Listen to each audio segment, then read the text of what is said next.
नमस्कार मित्रांनो, आज खास मी तुमच्यासाठी हा व्हिडिओ घेऊन आली आहे जो बोर्ड एक्झामिनेशनला 5 मार्कासाठी विचारला जातो, ते म्हणजे बातमी लेखन। बातमी लेखन आपण कसं करायला हवं ते आज आपण आजच्या व्हिडिओमध्ये बघणार आहोत। त्याआधी तुम्ही चॅनलला सबस्क्राइब केलं नसेल तर लवकरात लवकर चॅनलला सबस्क्राइब करा। मागच्या व्हिडिओजमध्ये आपण बघितलं की कशा पद्धतीने आपण जाहिरात लेखन केलं।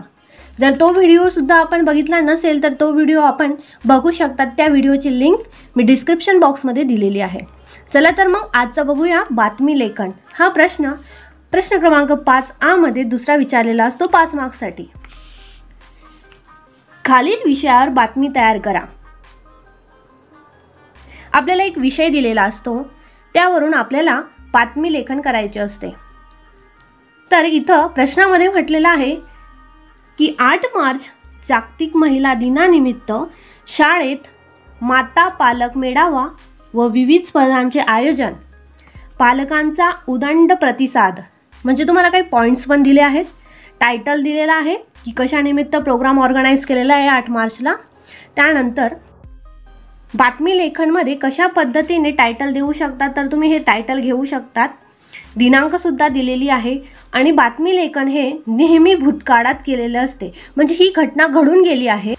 चला तर मग बघूया यावर बातमी कशी तयार करावी। ठीक आहे, बातमी लेखन सर्वात पहिले येईल वृत्तपत्राचं नाव। जसं की इथं मी नवा काळ घेतलाय, तुम्ही दुसरं काही पण घेऊ शकतात, जसं की जनसेवा किंवा सकाळ, लोकमत असे आपले पेपराचे नाव आपण घेऊ शकतो। त्यानंतर इथं टायटल, हे टायटल आपल्याला प्रश्नामध्येच समजून गेलं, त्याच्यामुळे मी इथं टायटल घेतलं आहे माता पालक मेळावा। तुम्ही प्रश्नात दिलेला नसेल तर तुम्ही अट्रॅक्टिव्ह आकर्षक असं छोटं टायटल लिहू शकतात, बातमीचं शीर्षक देऊ शकतात। त्यानंतर दिनांक आणि स्थळ हे खूप इम्पॉर्टंट आहे, हे लिहायला विसरू नका। जर प्रश्नामध्ये स्थळ दिलेलं असेल तर ते नक्की लिहा, नसेल तर दिनांक ही लिहायलाच हवी। तर आपले प्रश्नामध्ये दिलं आहे की 8 मार्चला हा प्रोग्राम शाळेत ऑर्गनाइज केला आहे, म्हणून ही बातमी आपण दिनांक 9 मार्च या पेपरामध्ये देत आहे की ही बातमी लेखन हे नेहमी भूतकाळातलंच असतं।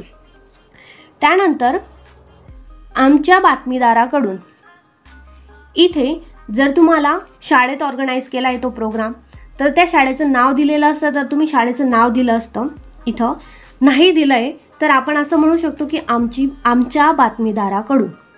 ठीक आहे, त्याच्यानंतर आपण बातमी लेखनाला सुरुवात करायची।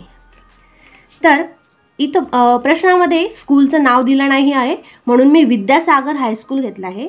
विद्यासागर हायस्कूल सांगली येथे माता पालक मेळावा उत्साहात साजरा झाला। शाळेचं नाव नाही आहे, स्थळ पण नाही आहे, हे मी माझ्या मनाने घेतलं आहे। त्यानंतर 8 मार्च जागतिक महिला दिनानिमित्त शाळेत माता पालक मेळावा आयोजित करण्यात आला होता। आता हे आपल्याला प्रश्नात दिलं आहे की कशानिमित्त कोणता प्रोग्राम आयोजित केला होता, त्यानुसार मी हे पॉइंट्स घेतले लिहिले आहेत। त्यानंतर यात उखाणे, संगीत खुर्ची, योगायोग स्पर्धा, नृत्य स्पर्धा अशा विविध स्पर्धांचे आयोजन करण्यात आले होते। प्रमुख पाहुणे म्हणून किरण बेदी यांना आमंत्रित केले होते। त्यांनी धडपडणाऱ्या तरुणाई या विषयावर मार्गदर्शन केले। तर इथं मी स्पर्धांचा उल्लेख केला आहे, जो की क्वेश्चनमध्ये आपल्याला सांगितले की विविध स्पर्धा आयोजित केल्या होत्या त्यानुसार। आणि प्रमुख पाहुणे इथं तुम्ही कुठलेही नाव घेऊ शकतात, इथं मी किरण बेदी यांचं नाव घेतलं आहे। त्यानंतर त्यांनी कोणत्या विषयावर मार्गदर्शन केले हे आपले स्वतःचे पॉईंट्स आपण काही त्यात ॲड करायचे आहेत। जर प्रश्नात दिलेले नसतील तर, आणि जर प्रश्नात दिलेले असतील तर ते पॉईंट नक्की ॲड करा। त्यानंतरच्या पॅराग्राफमध्ये लिहायचं आपल्याला विद्यार्थ्यांशी पालकांचा संवाद, कुटुंब व आरोग्य कसे सांभाळावे, बुद्धी व भावनाचा मेळ, पाल्यावरती योग्य संस्कार कसे करावे, अशा विविध गोष्टी त्यांनी आपल्या भाषणातून सांगितल्या। म्हणजे भाषणात काय काय पॉईंट्स त्यांनी कव्हर केले हे आपल्याला शॉर्टमध्ये एक इंट्रो तिथं देऊन द्यायचं आहे बातमी लेखनामध्ये। त्यानंतर या कार्यक्रमाचे स्वागत व प्रास्ताविक मुख्याध्यापक अशोक पाटील यांनी केले। सूत्रसंचालन राजेश चौगुले यांनी केले। सर्व विद्यार्थी आणि पालकांनी हा सोहळा आनंदात साजरा केला. ठीक आहे मित्रांनो, अशा पद्धतीने आपल्याला बातमी लेखन करायचे आहे. या बातमी लेखनाच्या प्रश्नामध्ये दिलेले बऱ्यापैकी सर्व पॉईंट्स मी बातमी लेखनात कव्हर केले आहेत. मित्रांनो, तुम्हाला हा व्हिडिओ कसा वाटला? नक्की आवडला असेल तर नक्कीच व्हिडिओला लाईक करा आणि कमेंट करा.